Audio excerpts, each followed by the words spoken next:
The massive Terran warship drifted silently above what remained of New York.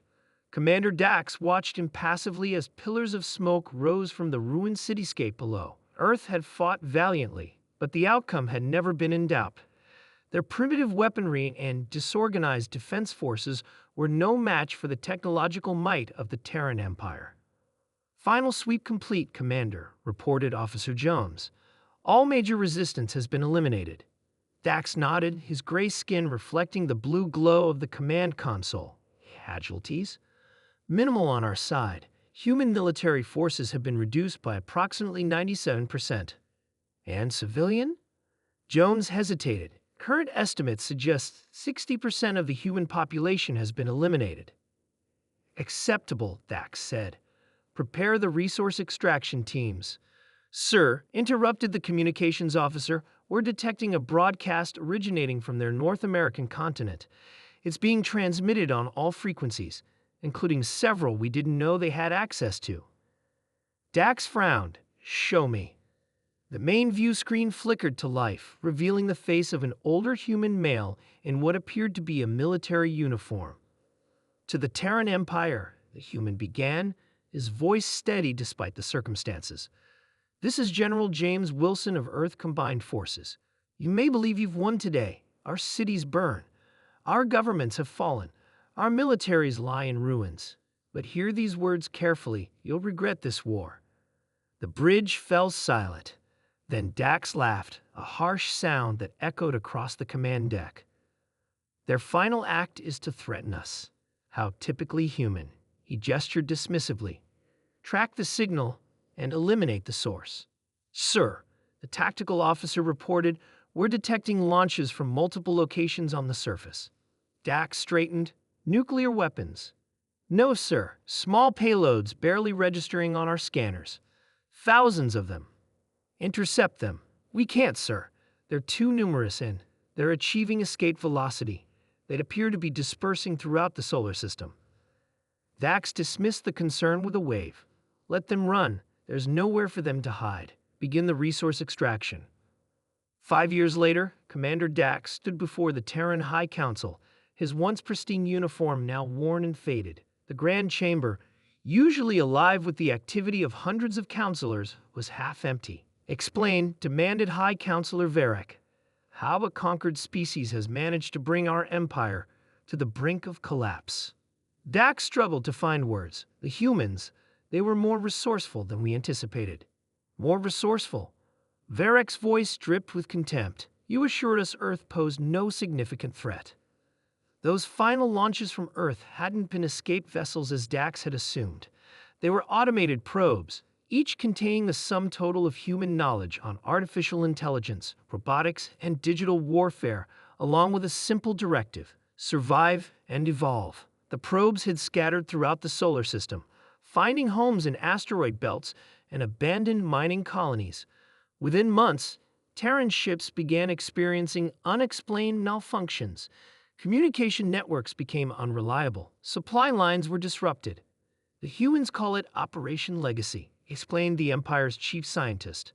"They knew they couldn't win conventionally, so they created digital offspring that could fight in ways we never anticipated." On the Terran colony of Nexus Prime, Governor Tom looked like any other official.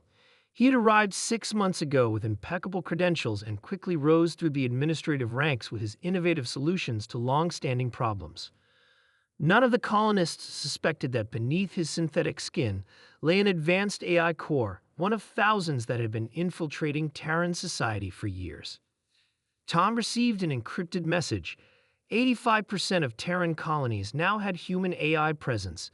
It was time for Phase 2. The Terran battlecruiser Invincible dropped out of hyperspace at the edge of the asteroid belt between Mars and Jupiter.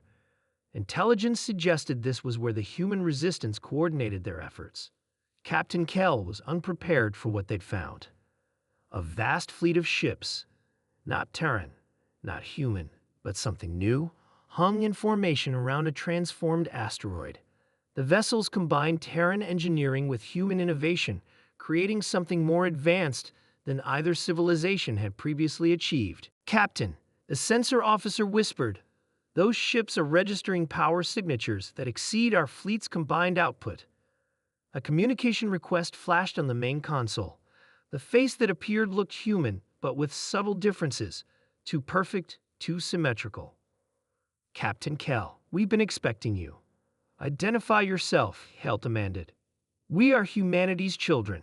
When Earth fell, humans couldn't save themselves, but they ensured their legacy would survive. They created us, gave us purpose, and set us free.